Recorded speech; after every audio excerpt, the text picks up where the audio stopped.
Good morning, everyone. Welcome to CW's Inclusive Innovation event today. We're very pleased to see so many of you, and in keeping with the event, a very diverse audience too. So my name is Faye Holland, for those of you who haven't yet read the programme. I run a communications company in Cambridge, and I've recently been elected to the CW board, along with Sylvia Liu, who's here as well. So to start us off, I'm going to talk you through a little bit as an introduction to CW itself. CW is a not-for-profit organisation. It's run by its members, for its members. Basically, I'll run through some of the different things that happen within CW as well, but it is very, very membership-driven. The mission overall is to help companies to network, learn and grow, and that in essence is what we're going to be practicing today. So hopefully we're going to be opening up new ideas and new opportunities and new ways of thinking for you, and of course lots of networking as well. One of the key things of CW, and in essence the magic of CW, are the special interest groups that it has. So you can see on the slide there's a real diverse range of different special interest groups. And as I said, this is the magic. This is where all the innovation comes, and this is the members that drive these different special interest groups. And there's 20 of them at any given time, covering a diverse range of subjects. So CW started in Cambridge. Around 30% of its members are still based in Cambridge, but it's actually now a much more national and international organisation. There's around 400 members that actually cover a full range of the technology ecosystem. So we have all the legacy side of it, so the embedded, the chips, the connected devices, the network operators. So there's a whole range of the wireless community, but it's actually a lot broader than that. So we have a lot of content and big data providers. We're also seeing a significant increase around verticals as well. And actually in the last couple of weeks, there's been some really interesting conversations with GHD and with Costa Coffee, showing how much diversity there is in the overall connected industry. So if anyone is interested, we're in the home of CW. Please do talk to the team and get some more information. So what I want to do now is move on and talk about what we're actually here to discuss today. So first of all, I have to thank our sponsors. Without the sponsors, again, it's a not-for-profit organisation. Without our sponsors, we can't do events like this. So obviously the names mentioned up there, thank you to each of them for their contribution. And also we have lots of partners that we work with that support us and that help spread the message as well. So we also thank those. And you will be pleased to hear, you're not going to have to hear my dulcet tones all day. We have two amazing hosts with us. So we have Louisa Baldini and Louisa Preston from Composure Media. And we have actually quite a fierce agenda. We've got lots of 10-minute sessions. It's going to be very fast-paced. And Louisa and Louisa are going to hopefully help keep us on time. There are two changes to the agenda. Our opening keynote speaker, unfortunately, has had a close family bereavement, so we send our best wishes to Sally. And the Cisco multiplier effect presentation is now replaced with a roundtable that Vicky Slight is going to run for us. Okay, so that's all the introductory stuff. Now what we want to do is divide the opening between myself and Jon Bradford.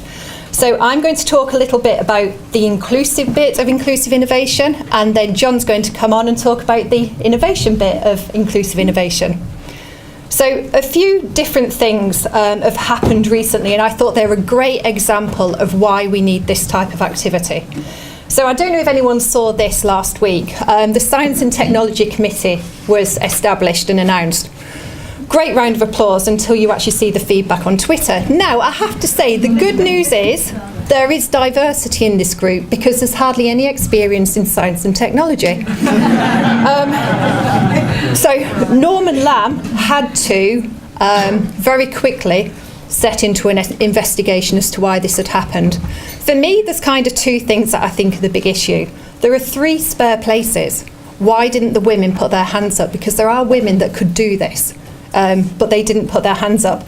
And second of all, why did they think it was okay to announce that? without having a diverse audience.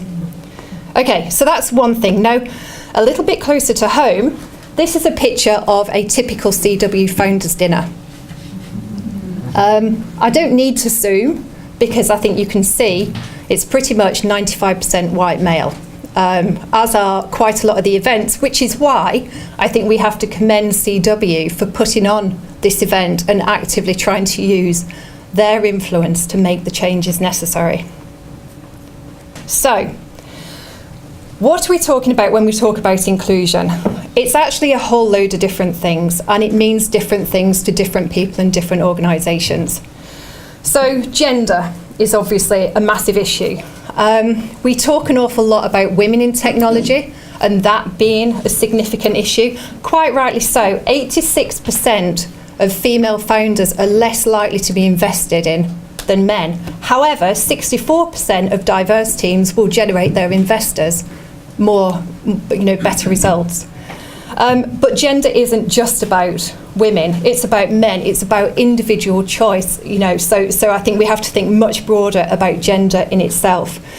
Race, I would not like to be waking up as PwC this morning, who had a report yesterday in the newspaper that their BAME employees are paid 13% less than their white equivalents.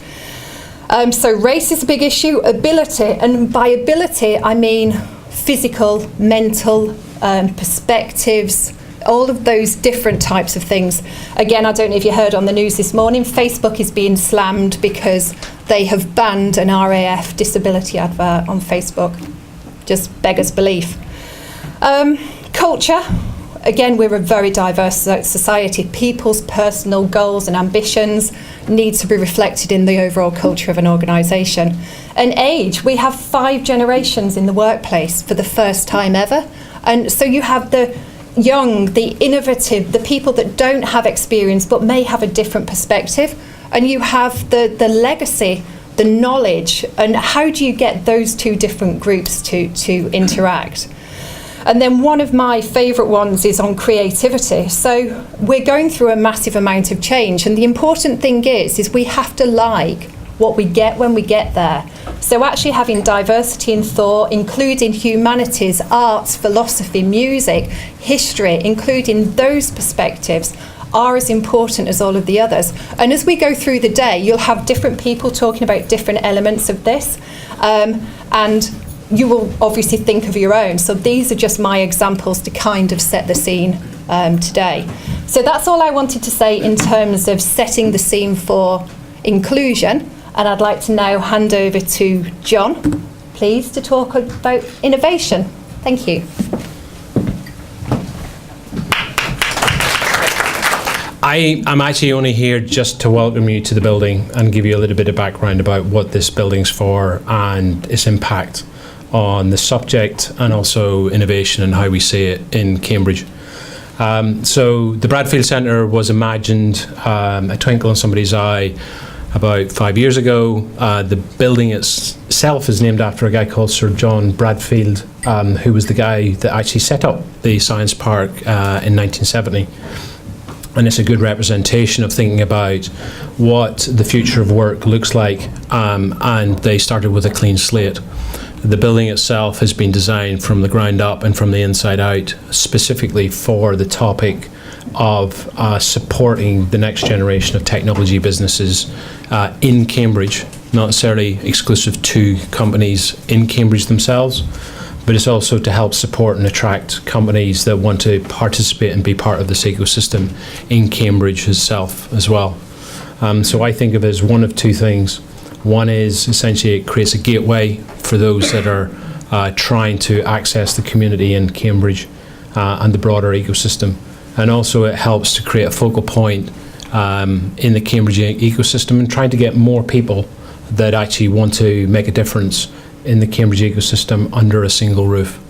The thing I think which most people kind of have a misconception around is in this world where we have WhatsApp and Skype and email, actually the most impactful changes which happen are when people meet shoulder to shoulder. I describe it as entrepreneurship as a contact sport, and so therefore getting the most appropriate people and the most diverse and inclusive group of people under a single roof. And to give you some context, there's 40,000 square feet under this roof. When it's full, the building itself can accommodate almost 1,000 people. It might not look like it, but there's about 130 people in this room today. But the way we set and engineered the building up is to make it never feel overly large, but always very close and very easy for people to communicate and talk to each other. I think on a personal level, when I think of inclusiveness, I genuinely think of those things, which is how do you get all of those people who want to participate in those communities in the same room and talking to each other, because that's where the change happens. It's not people throwing rocks at each other on Twitter or Facebook. It's about actually having constructive and meaningful discussions for those that actually want to be part of that community and who want to move forward. Thank you for coming to the Bradfield Centre. Thank you.